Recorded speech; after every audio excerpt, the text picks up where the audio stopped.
Bonjour à tous, alors dans cette vidéo nous allons corriger plusieurs exercices de probabilité. Il s'agit d'exercices où nous allons traiter des opérations sur événements, donc essentiellement l'union, l'intersection des événements et puis les événements contraires. Donc ici vous avez un sac de jetons qui sont de formes différentes, donc il y en a des ronds, des triangles et des carrés, et certains jetons portent des consonnes, d'autres des voyelles. Donc vous allez voir, nous allons pouvoir définir plusieurs événements. Alors, l'expérience aléatoire ici, c'est un jeton tombe au hasard du sac, évidemment. On regarde sa forme et la lettre qu'il porte. La loi de probabilité qui va nous permettre de faire des calculs, eh bien, puisqu'aucun jeton n'est favorisé au moment où il tombe, eh bien, nous allons choisir les plus de probabilité. D'accord ? Ce qui nous permettra de calculer la probabilité d'un événement comme la proportion entre le nombre d'issues favorables à l'événement divisé par le nombre total d'issues de l'univers. Alors à propos de l'univers, ici c'est l'ensemble des 9 jetons, 4 ronds, 2 triangulaires et 3 carrés, ce qui fait 9 jetons en tout. Alors, on vous demande quelle est la probabilité de l'événement H. Alors H, c'est le jeton porte une consonne. D'accord ? Donc, eh bien, on compte le nombre de jetons qui portent une consonne. On en a 1, 2, 3, 4, 5, 6. Donc la probabilité de tirer un jeton qui comporte une consonne est de 6 neuvièmes, c'est-à-dire 2 tiers, bien sûr, en réduisant notre fraction, en divisant le numérateur et le dénominateur par 3. Ensuite, on vous demande quelle est la probabilité de l'événement F inter G. Alors F, c'est l'événement, le jeton est de forme carrée, et G, c'est le jeton porte la lettre B. Alors je vous rappelle que l'intersection, c'est un et logique, c'est-à-dire qu'il faut à la fois que le jeton soit de forme carrée et qu'il porte la lettre B. D'accord ? Donc on prend parmi les jetons carrés, il y en a 2 qui portent la lettre B. Donc la probabilité de F inter G est de 2 sur 9. Alors ensuite, on vous demande la probabilité de F inter K. F, c'est toujours le jeton de forme carrée. K, c'est le jeton de forme triangulaire. Est-il possible de tirer un jeton qui soit à la fois de forme carrée et à la fois de forme triangulaire? Eh bien non. Donc ceci est un événement impossible. F inter K est l'ensemble vide. Il n'y a aucune issue qui soit favorable à cet événement. Et sa probabilité est nulle. Alors maintenant, F union H. F, le jeton est de forme carrée toujours, et H, c'est le jeton porte une consonne.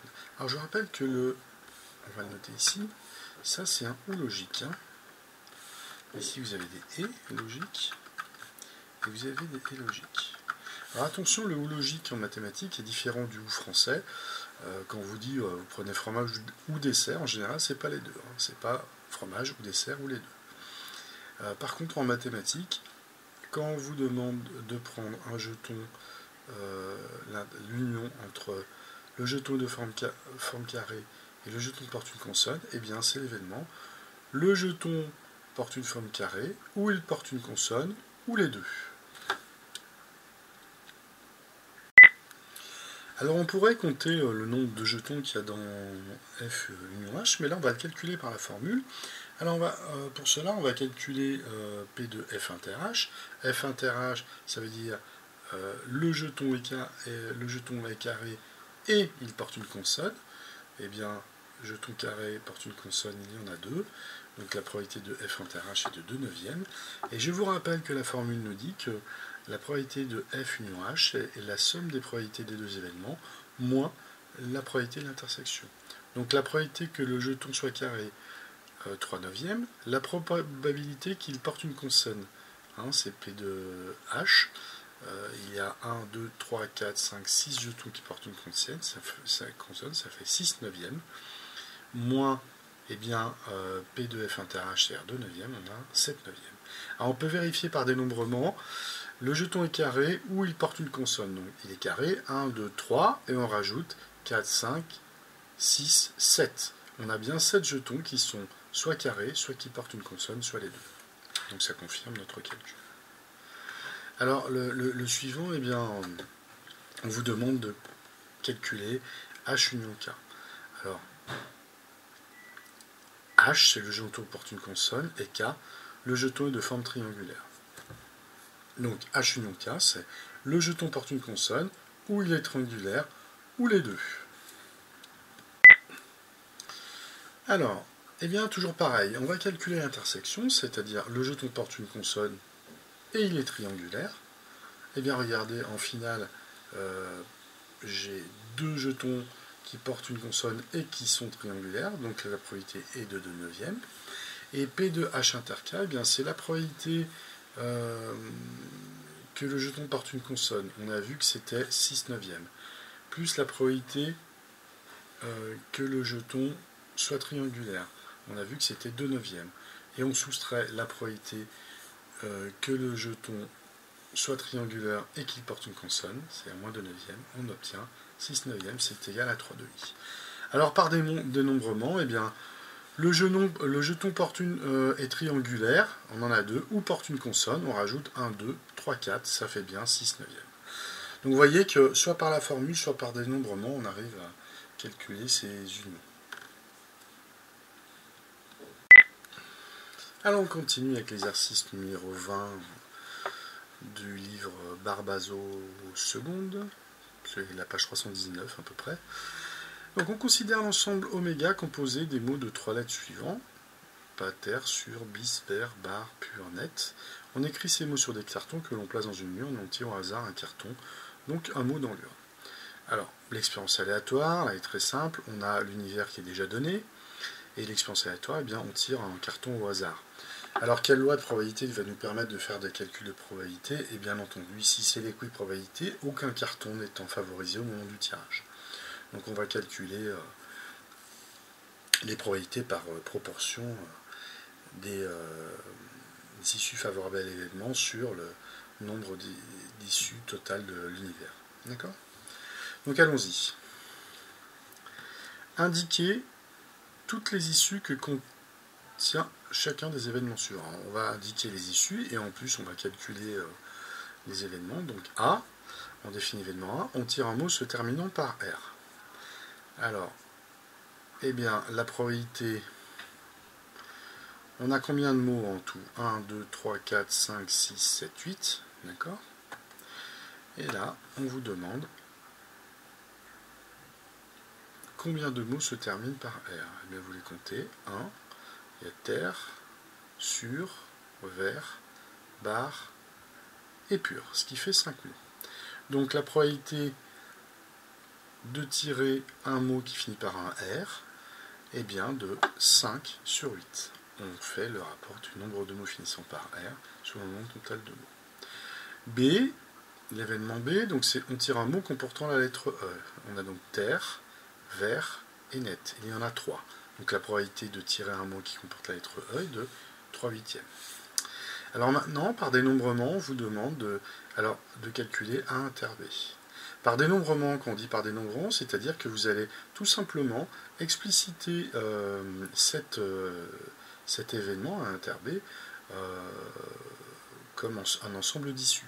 Et ensuite, vous allez compter les issues, c'est pour ça qu'on parle de dénombrer. On dénombre le nombre d'issues de l'événement, tout simplement.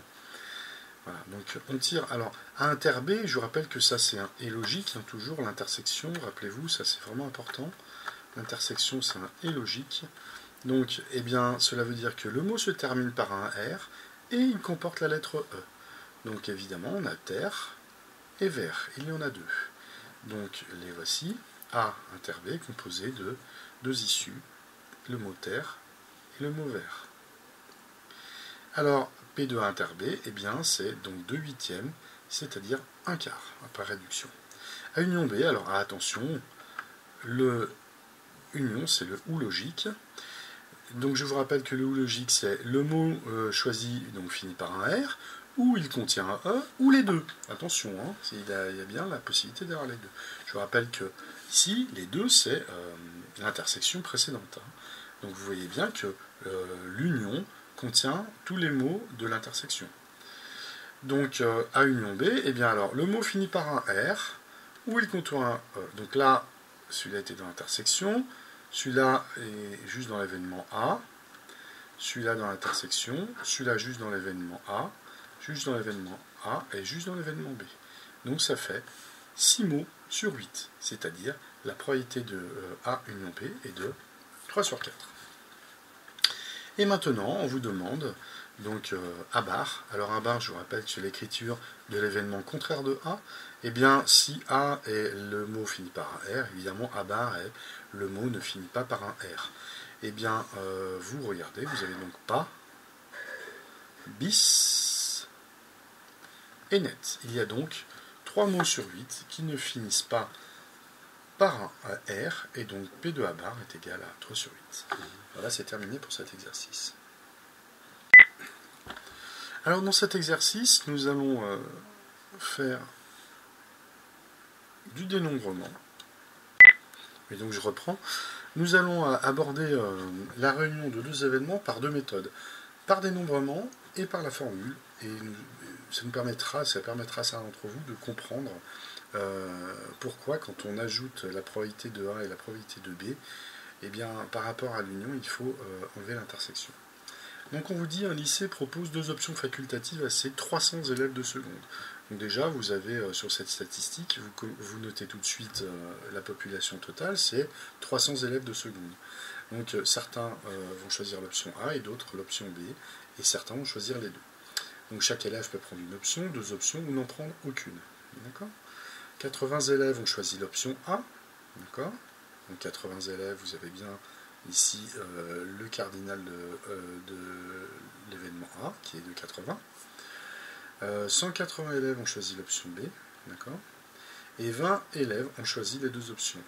On représente la situation avec un diagramme. Recopiez le diagramme et déterminez les valeurs manquantes en indiquant ce qu'elles signifient. Alors la première chose que l'on va reconnaître, c'est ici la réunion 20 ont choisi les deux options. D'accord ? Donc ici, les deux options, c'est-à-dire à la fois l'option A et l'option B, vous avez donc 20 élèves. Et ici, vous avez l'intersection A union B, A inter B. D'accord ? Alors, si 80 élèves ont choisi l'option A et que 20 élèves ont choisi les deux, eh bien, il y a 80 moins 20 élèves, c'est-à-dire 60 élèves, qui ont pris uniquement l'option A. Donc ici, vous avez dans cette partie bleue qui correspond aux élèves qui n'ont pris que l'option A.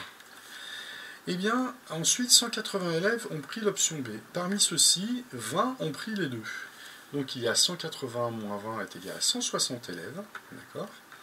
160 élèves qui n'ont pris que l'option B.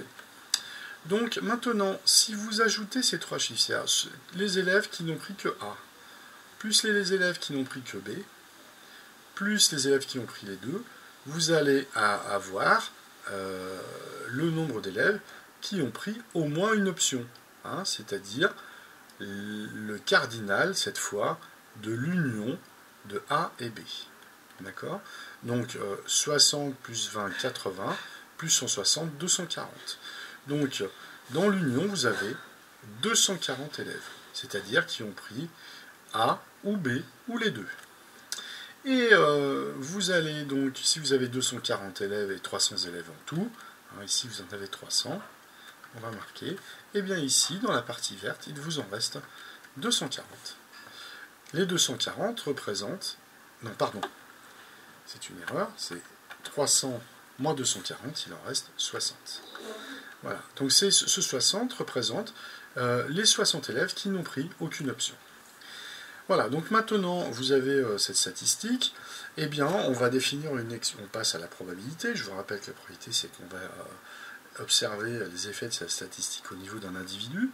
Donc on choisit un élève au hasard, donc la loi de probabilité ici, une fois de plus, c'est les plus de probabilité, puisque aucun élève n'est favorisé a priori au moment du choix.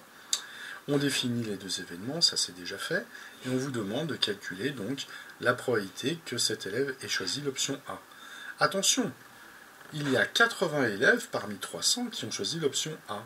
Donc il y a bien 80 issues qui sont favorables, qui réalisent l'événement A. L'élève a pris l'option A.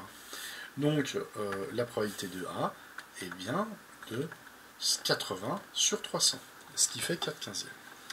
Alors A inter B, c'est ce qu'on a vu, c'est l'élève a choisi l'option A et, toujours pareil, l'intersection est logique, hein, et l'option B. Donc ça revient à dire que l'élève a choisi les deux options.